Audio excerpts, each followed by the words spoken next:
यहाँ एक लेखक, एक बस्ती गांव है, गामड़ी सी है, बाहर 5-6 मजदूर खड़े हैं, उनके बीच में खड़ा है। इस कविता की भाषा हरियाणा की मिश्रित हरियाणवी है, मिली जुली। तो एक मजदूर अपनी प्रतिक्रिया व्यक्त करता है उस लेखक बाबू जी को, लेखक है बाबू जी। तो वो 5-6 अनपढ़ से मजदूर अपनी अपनी बात करेंगे इस चंदा में। हमें क्या लेना बाबू मुल्क माँ, हमें क्या लेना बाबू मुल्क माँ, P20 हो या G20। हमें क्या लेना बाबू मुल्क माँ, P20 हो या G20। दो हाथानों काम मिले बस, अलग अलग है ये समाज। दो हाथानों काम मिले बस, दो रोटी सुबह शाम मिले बस। स्कूल की फीसां ज़्यादा ना हो, कुछ पढ़ लिख ले बस हमारा बंटी, कुछ पढ़ लिख ले बस हमारा बंटी। हमें क्या लेना बाबू मुल्क माँ, P20 हो या G20। ये सरकारों की बात चल रही थी ना, इसमें मुझे ये कविता इसलिए याद है कि लंच में चाहे रुखी मिल जाए, दूसरा बुजुर्ग बोलता है, लंच में चाहे रुखी मिल जा, राह में कोई लिंच न कर जा।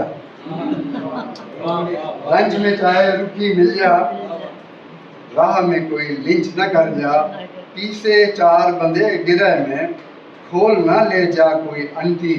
पीछे 4 बंदे गिरे में, खोल ना ले जा कोई अंटी। हमें खा लाने का लेना बाबू मुल्क माँ,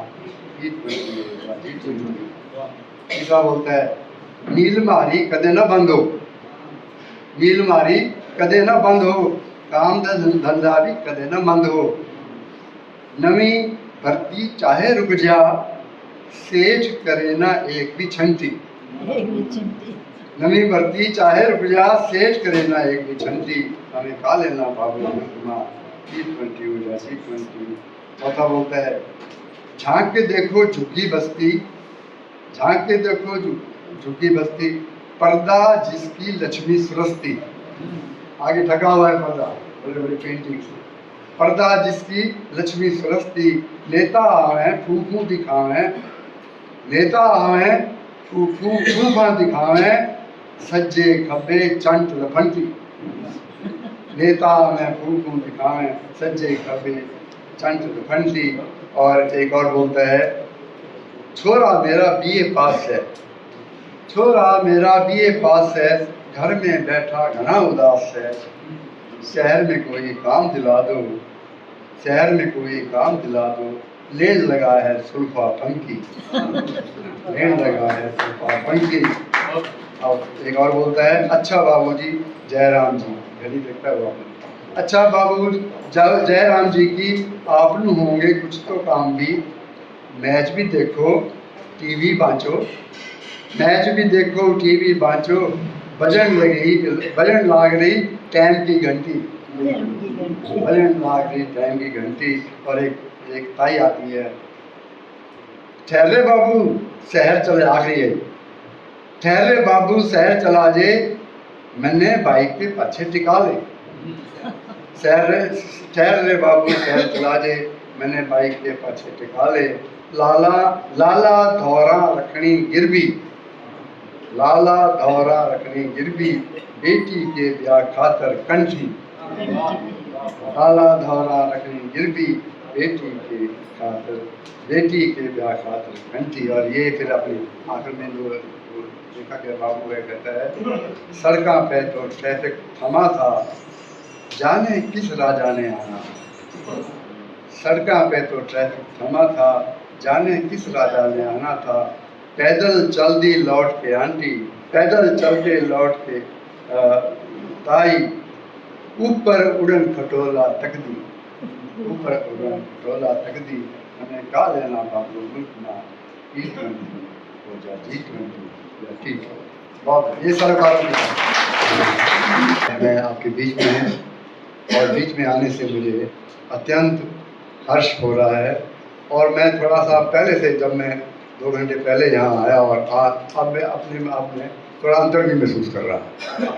एक ज्योति सी आई है हमारी अंदर, एक नई दिशा भी मिली है जिसको मैं भूल चला था। साथियों, ऐसे जो समागम हैं, ऐसे आयोजन हैं, ये दृष्टि प्रदान करते हैं। मैं भी कैथल में 55 साल से साहित्य सभा के साथ जुड़ा हूँ। उसमें भी हर साल हम वार्षिक अधिवेशन भी करते हैं, कविताएं बोली जाती हैं, एक दो वक्ता भी आते हैं, वो भी अपना पुरस्कृत सम्मानित होकर चले जाते हैं। लेकिन कोई लीक छोड़कर नहीं जाते हैं कि जिसको हम याद करें। सम्मानित हो जाते हैं, साहित्यकारों को भी हम सम्मानित करते हैं 20-21, वो भी अपनी जगह ठीक है। लेकिन एक जो दिशा प्रदान वाली बात है वो नहीं हो पाती। खाना पीना हो जाता है, एक ताम झाम हो जाती है, पुस्तकों का लोकार्पण हो जाता है। लेकिन आज मैं इस आयोजन में आकर एक नया परिवर्तन मैं भी अपने नगर में लाने की कोशिश करूँगा कि कुछ प्रबुद्ध जो हमारे साहित्यकार हैं, जो दिशा देने में समर्थ हैं, निर्भीक होकर, वो उनको भी बुलाया जाए, और ताकि हमारे नौजवान जो पीढ़ी, हम तो मैं 83 साल का वो चला हूँ, तो नौजवान पीढ़ी को भी कुछ दृष्टियाँ मिलें और वो संभालें। मुझे खुशी है आज कैथल से 4-5 नौजवान भी मेरे बीच में इधर बैठे हैं।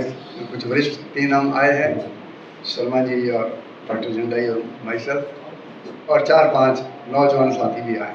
इनके हाथों में आगे की साहित्य सभा होगी, आगे का साहित्य होगा। दिलबाग हैं, जागलान जी हैं, अशोक बैरागी जी हैं, केसर चंद जी, करमचंद केसर बैठे हैं पीछे। इनसे हमें उम्मीदें हैं। मैं उनको दोहराना नहीं चाहूँगा जो कृष्ण जी ने, या उसके बाद कृष्ण जी ने बड़े अच्छी ढंग से प्रवेश द्वार खोला डॉक्टर सुभाष के लिए, और वो प्रवेश करके छा गए सारे इस विषय पर। बड़ी विद्वता से उन्होंने उदाहरण देते हुए, अपनी मन की भावनाएं व्यक्त करते हुए उन्होंने सारे।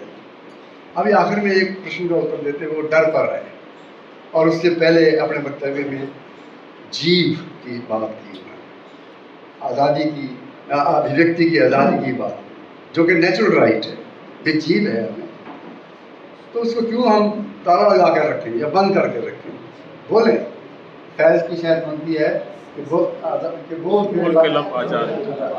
इतनी प्रेरणा देती है। जब भी मैं आता हूँ यहाँ कुछ क्षेत्र में आयोजन में, पहले भी आता रहा हूँ, जब सुभाष जी छात्र थे, यही बुलाते थे यूनिवर्सिटी के, जिसमें बड़े अच्छे लेखक आते थे, पांडे जी और नाम सिंह जी, तो प्रेरणा एक जोश से लेकर आते। तो डर पर मैं अपने 2 शब्द प्रकट करके एक छोटी सी कविता भी बोलना चाहता हूँ। डर जो है मैंने भी महसूस किया है, इस जीव को बेलगाम करने, कह लीजिए एक सेंस से, या कलम को बेलगाम करने। जब पंजाब में उग्रवाद था, खालिस्तानी कुछ एलिमेंट्स थे जो कि उत्पात मचा रहे थे, डर पैदा कर रहे थे। बरनाला में एक समागम हुआ, उसमें सारे देश के प्रगतिशील जनवादी लेकर इकट्ठे हुए। उसमें मुझे याद हैं कमलेश्वर जी, शायद भीष्म सानी, और वहाँ के पंजाब के भी बड़े एक तिवारी जी याद हैं, और ओम प्रकाश गासो जिनके पुत्र बैठे हैं रविंद्र जी। वो हमारे लिए शलाकाएँ थी, मशालें थी। उनके निर्देशन में वहाँ एक प्रस्ताव पास किया गया धर्म आधारित राष्ट्र के खिलाफ, अर्थात खालिस्तान की कॉन्सेप्ट के खिलाफ। प्रस्ताव पारित हो गया। डर भी लगता था उन दिनों, एसडी कॉलेज से और धर्मशाला तक आने जाने में रात को। जब वो समागम समाप्त हो गया तो बाद में आयोजक जो थे तिवारी, पुराना शायद के तिवारी, पंजाब यूनिवर्सिटी, उनकी हत्या हो गई। कुछ दिनों के बाद एक और आयोजक थे, एक उनकी हत्या हुई, 2 हत्याएं हुई। Doctor Ravindra Ravi, right. तो उनकी हत्या हुई, डर पैदा हुआ।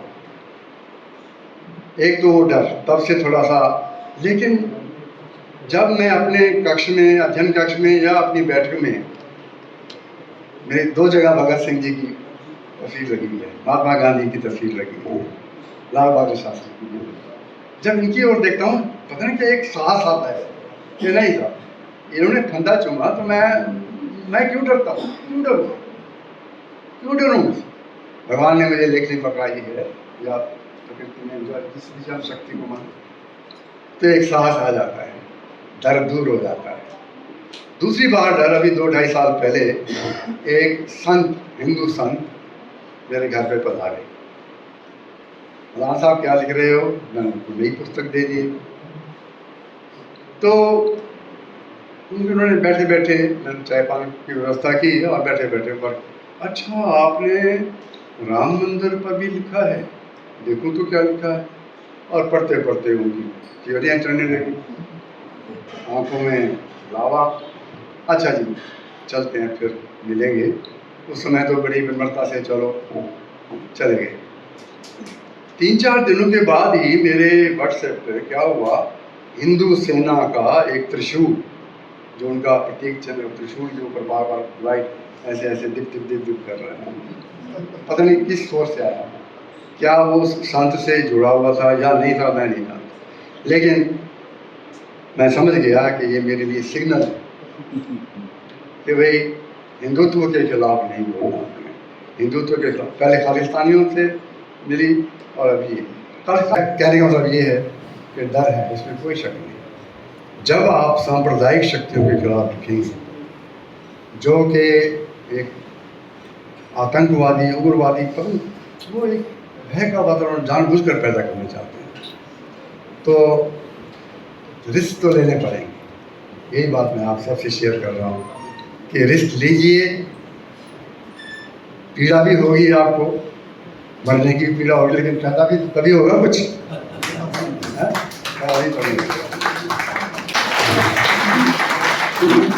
वाह मदान साहब, ये स्पष्ट है कि लेखक की सोच हमेशा लोक कल्याणकारी होती है। हर सुबह सुहानी हो, हर शाम मुनव्वर हो। हर सुबह सुहानी हो, हर शाम मुनव्वर हो। हर एक को मिले रोजी, रहने के लिए घर हो।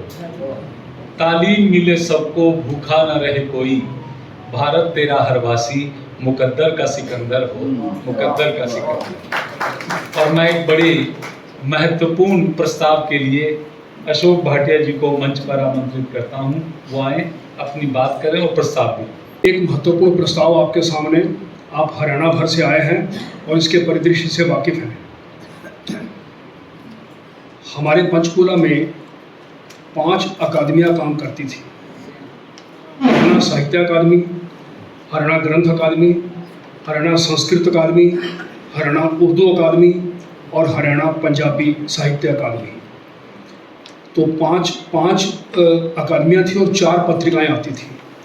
और ये काम इतने बेहतर तरीके से होता था, पत्रिका भी नियमित रूप से छपती थी, गतिविधियाँ भी खूब होती थी। अब उन 5 को ही क्लब कर दिया गया है और एक व्यक्ति क्या 5 का उस तरह से भार उठा सकता है? वे गतिविधियां संभव हैं? हमने पिछले महीनों में देखा है कि वो काम उस तरह से नहीं हो पा रहा है जिस तरह से सक्रिय रूप से पहले हो सकता था।